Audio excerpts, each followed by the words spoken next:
Everyone, today we are going to create an artwork inspired by music, and we're going to be listening to the song The Flight of the Bumblebee. And this is a song you can find online to listen to as well. The Flight of the Bumblebee, we're going to create the bumblebee, and then we're going to kind of imagine the path it's taking as we're listening to the music.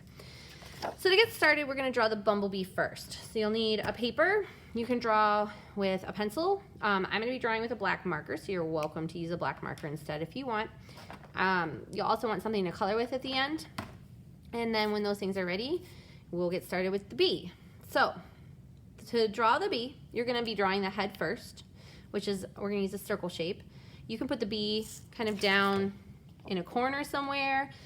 You can put it in the middle. I'll go ahead and do mine in the middle. So I'm going to start with the head. It's about the size of my fingertip. And then the thorax.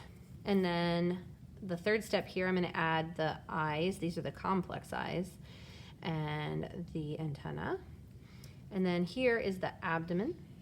And that is where we see the stripes on a bee. And then after you've done that, you can add the wings.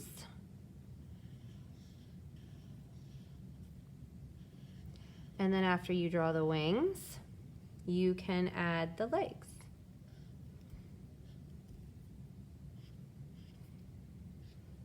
You could also draw proboscis if you wanted to add that as well.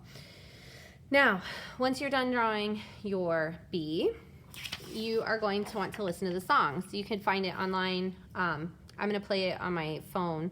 So the idea is, while you're listening to the song, you're just going to kind of imagine the bee moving around your paper and what kind of path it would take. Now, there's two things you need to remember. The first is you are not going to stop while the music is going. And the second thing to remember is you are not going to lift the marker up. You're going to keep the marker on the paper the whole time. So it's what we call a continuous line. So it just kind of keeps going and going and going until the music stops.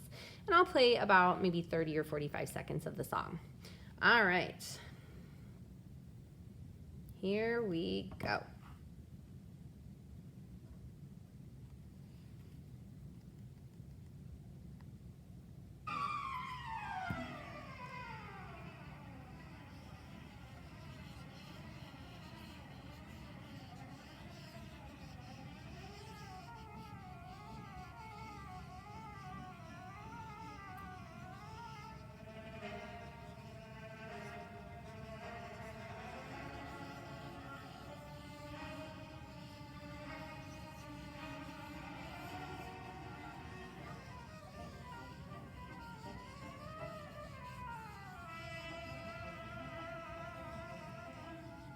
All right, I'm gonna go ahead and stop it there.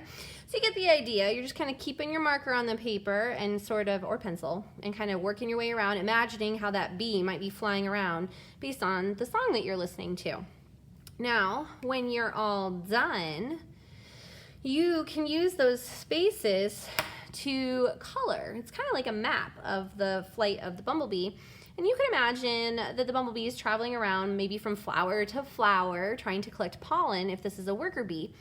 So you could think of this as like a field of flowers. And what kind of colors would you see in those field of flowers? Now the bee itself, you can also color as well. With the bumblebee, a lot of times you would see the yellow color is actually more on the back of the bee. And then there's a little bit here kind of around the middle, but there's actually some on the thorax here, there's actually some brown too. It's kind of like the fur. So you could show some of that as well. And the head actually is usually black along with the eyes. So you could color those in to be more realistic. When you're done coloring your bee, then you can start to color the spaces. So a lot of times I would think in a field I'd see a lot of green. So maybe I start with a lot of green. So what I want to try to do is color the whole space inside the line. And then I'd like to use the same color more than once, probably maybe even 5 times, depending on how many spaces you have. But not in spaces that are next to each other. So you can see these 2 green spaces are not touching. There's some distance between them. And then maybe I would come over here and do one. And then maybe I'd come up here and do one. And then maybe I'd go out here and do one. So I'm adding that green in lots of different spaces. And then I can use it more later if I feel like I need more green. And there's lots of different versions of green you could use. I could use like a darker green next. And just kind of keep adding those colors in. And you can color some of the spaces, or you can color all of the spaces. In this finished one I have here, you can see I've colored all of the spaces in the path of the bumblebee. All right, I hope you have fun. I will see you later.